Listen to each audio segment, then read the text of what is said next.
marveling at just how many times I shoot videos without remembering to press the play button. So I just shot this whole video without recording myself. Now I'm going to try it again.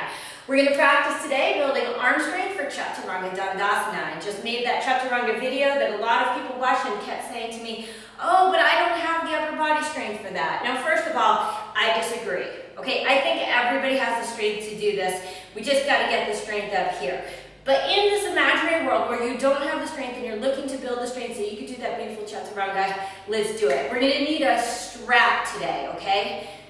A yoga strap, okay? If you have one, please put this on pause, go grab your strap and come back, okay? If you don't have one, guys, if you're trying to learn yoga, you make this little investment. You got your mat, get one strap, 2 blocks, okay? These are the tools for learning to master yoga. Okay, I'm going to be giving you 3 simple exercises that you could do to build your arm strength so that you can get a really nice strong Chaturanga to carry you through your vinyasas. First one. You're going to stand approximately arm's distance from the wall, okay? It's a very unscientific pose, so you could go 1 arm's distance, a little further than 1 arm's distance, you go a little closer to 1 arm's distance, let's just say 1 arm's distance, so don't fret. Palms stay flat. I want you to make sure the heel of the palm is on the wall, okay? Everything is on the wall, and remember that in Chaturanga, elbows are inside out, so this bendy part of the elbow is facing up to the sky. That's going to facilitate the movement of keeping the elbows hugging to the sides when I go into my pose. So, I have my hands, naturally they're going to want to go shoulders height. We're not going to do that. We're going to move them down to approximately elbows height instead, okay? So it's going to feel sort of funky. It's sort of like how far down can you drag and still keep this part of your palm on the floor. Fingers are spread, that's not a floor, it's a wall. Fingers are spread wide, middle fingers are facing up to the sky. So all we're going to do is keeping a nice straight line of energy from your shoulders to your hips to your heels. As you're going to start to bend your elbows, you see how they hug my sides. And I'm just going to do like a little push-up. I'm going to touch my nose to the wall and push it back out, okay? If you want to make this extra fun, put paint on your nose. That'll be awesome. You can do like a mural out of like nose paint. Okay, so as I come in, elbows are tight. My back stays flat. My core stays strongly involved in the pose. And I move nice and slowly, okay? Now these like wall push-ups take away 90–95% of the work of the Chaturanga, but it's very much the same actions. So this is a great place to start. Do as many as feels comfortable for you. Do 5, 10, do 50. It doesn't really matter, but keep those palms flat. As you push in, nose touches the wall, keep the back engaged, the core engaged and the back nice and flat. Seen quickly from another angle, the angle of my butt. All I want you to really notice here is I'm going to do the same thing, but I want you to notice how those elbows absolutely hug my sides. When people do Chaturanga, one of the big mistakes that they make, and there's so many big mistakes that they make, is they flare their elbows out like chicken wings, and you need to hug them in tightly. Okay. Exercise number 2. These are just modified Chaturangas. Now, you've probably done these before if you've been working your, sorry, my hair is soaking wet. If you've been working your Chaturangas, and it's just basically Chaturanga on your knees. But here are the mistakes I see here. Assuming you already know your fingers are spread wide, middle fingers are facing forward, and elbows are inside out.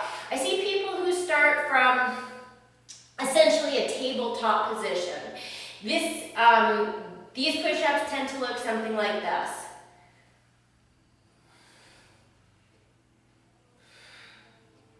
Okay? Not Chaturanga. I hope you understand it's not Chaturanga. Neither is this. And neither is this.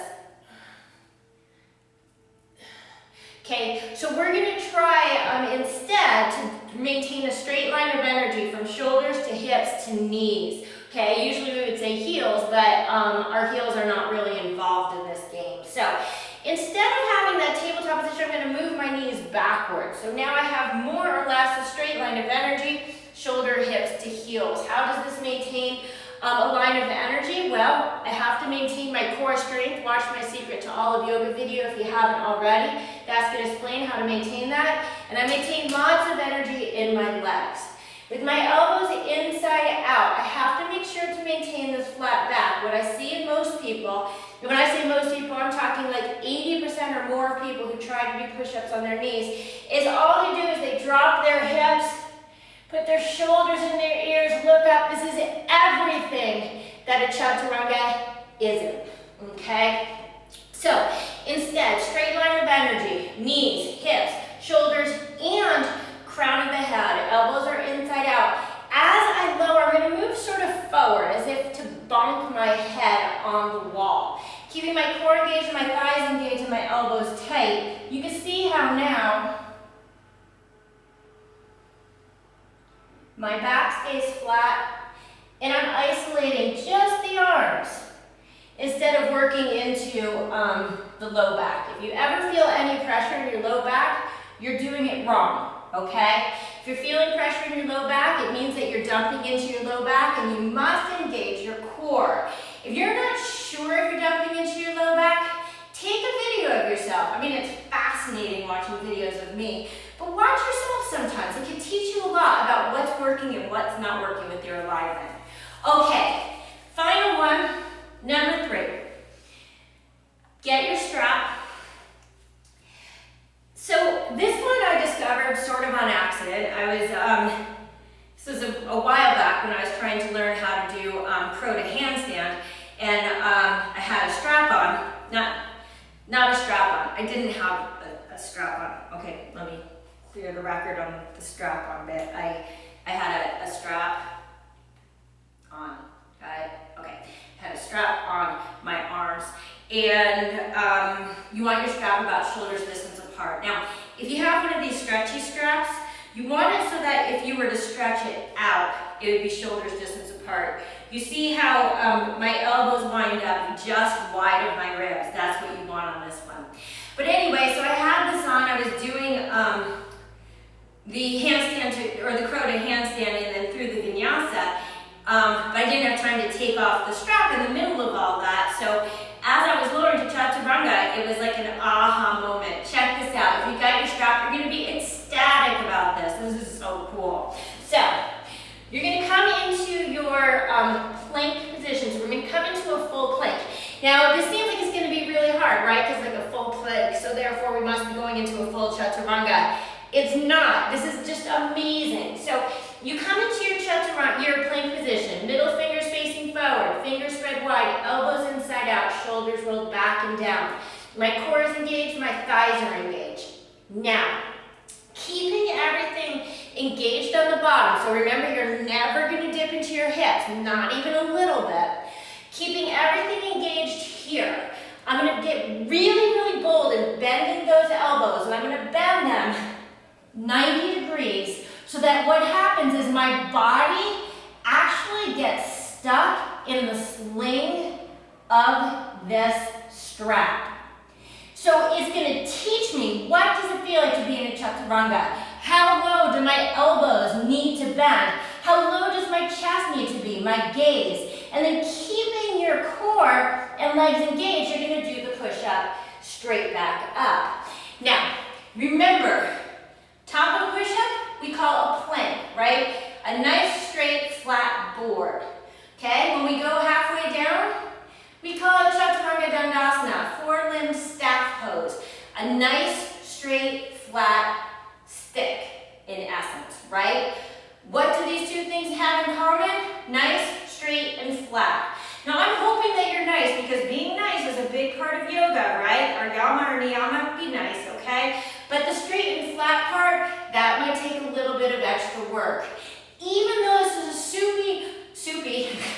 super arm-intensive pose, you must pay attention to your whole body. Do not let your core or your thighs give up on this one.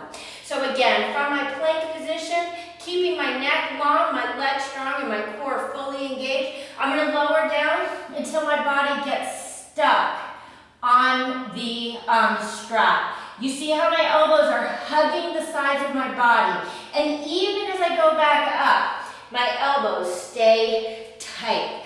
Don't let them flare. Again, get the strap so it only goes this wide. You'll be amazed how well this one sustains you. This is Shana Meyerson with YOGAthletica in Los Angeles, California, wishing you awesome, strong, straight, flat backs in your vinyasa. Enjoy this Chaturanga.